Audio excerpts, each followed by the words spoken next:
Grandmother of performance art, Marina Abramovich, walked along the Great Wall of China to farewell her lifetime partner. Child, parent, friend, or lover, tell us what grand gesture you'd perform to part with a loved one.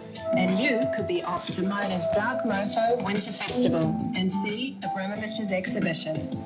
Flights, accommodation, and entry to festival events. Look for Dark Mofo on the RN homepage. Hello, this is Andrew Ford. Coming up, the music show, and we will be hearing the final episode of The Sound of Pictures. It's a conversation with the film director Peter Weir, whose films down the years have been so full of music, and very memorable music too. In a few cases, the music almost as famous as the films themselves. So that's The Sound of Pictures on the music show, coming up on RN straight after the news.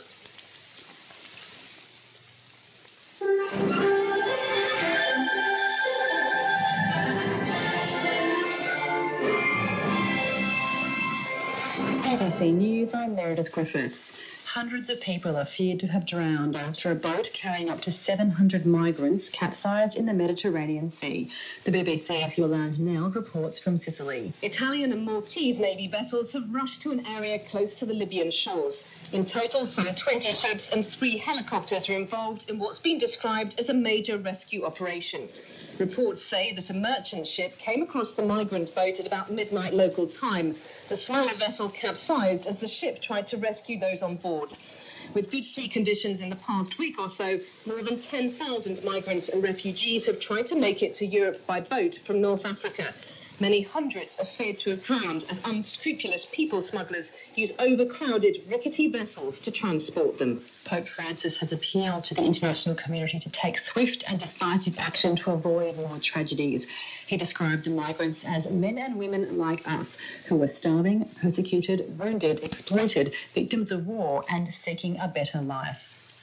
A Muslim cleric has questioned the level of force used by police in yesterday's counter-terrorism raids in Melbourne.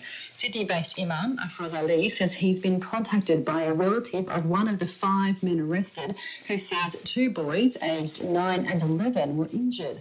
Mr. Ali says the family is considering making a formal complaint.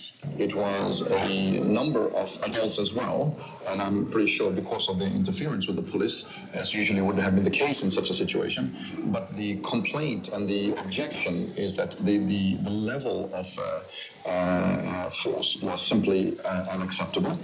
The WA Treasurer, Mike Mahan, has told the ABC Western Australia will get $600 million from the federal government to make up for cuts in its GST take.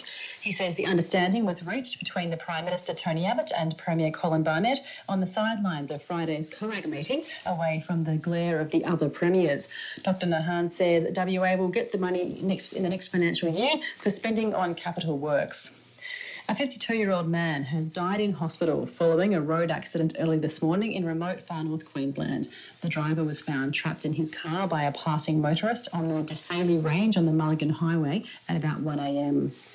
Homicide detectives are investigating the death of a man who was shot as he arrived at his mother's home in Melbourne's southwest this morning. Police say the 39-year-old man was shot a number of times in the driveway of an Altona Meadows home before 2 a.m. He died at the scene. Detective Sergeant Sol Solomon says the victim was known to police, but there are no suspects or motives yet. It would appear at this stage that this was a targeted attack on the victim outside the address as he's arrived at the premises. To sport now, and in the NRL, Parramatta has snapped a 7-game losing streak against Newcastle with a 28-22 victory. Too late, Nathan Peate's tries got the Eels back to winning ways following back-to-back losses and ended a run of defeats to the Knights dating back to 2009. Parramatta coach Brad Arthur says the Eels need to show the same heart and determination in every game. You look at the boys' body language and the attitude, and I thought it was pretty strong. To come back after being down from 2 losses and come back 12-0, that shows a lot of belief and fight. But, that's just how important it is that, we come with the same attitude to every game, regardless. In the day's other match, Canberra produced the biggest comeback in its history to defeat West Tigers 30 points to 22. And in the AFL, Fremantle beat West Coast by 30 points, Geelong beat Gold Coast by 9 points, and Hawthorn thrashed the Western Bulldogs by 70 points. In other sports news, Shannon Eckstein has won his 7th Ironman title to break Trevor Hendy's long-standing record at the Australian Surf Life-Saving Championships. Eckstein finished ahead of Matt Poole and Ali Day today at North Kira to win the event for the second year in a row. The Gold Coast's Liz Plummer defended her Ironwoman title, and the former swimmer Rebecca Craigie was second, and Amy Nerthen finished third. To the weather now around the country for tomorrow.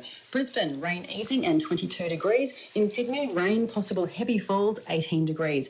In Canberra tomorrow, showers easing, 13 degrees. In Melbourne, a mostly dry day, 16 degrees. In Hobart, partly cloudy and 16 degrees. In Adelaide, a sunny 18 degrees. In Perth, a very sunny 28 degrees. In Darwin tomorrow, a possible shower or storm, 33 degrees. In Alice Springs, mostly sunny and 19 degrees. And that's the very latest ABC News. How much wood would a woodchuck chuck if a woodchuck could chuck wood? English can be a bit puzzling. A tongue twister can be a fun way to practice the different sounds of English. Our Australia Plus Learn English Facebook community can help you learn and improve your language skills. End up means to become or turn out to be. She started doing business at university, but ended up doing medicine. Just search facebook.com for Australia Plus Learn English.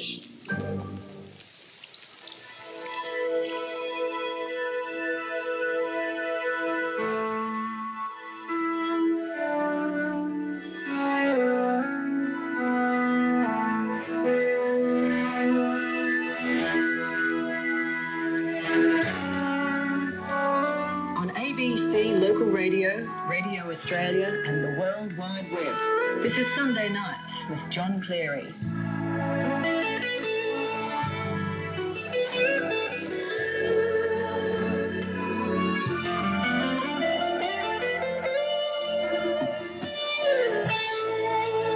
Hi there and thank you for joining us.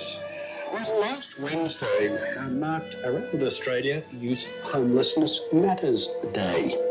It was launched by the National Youth Coalition for Housing together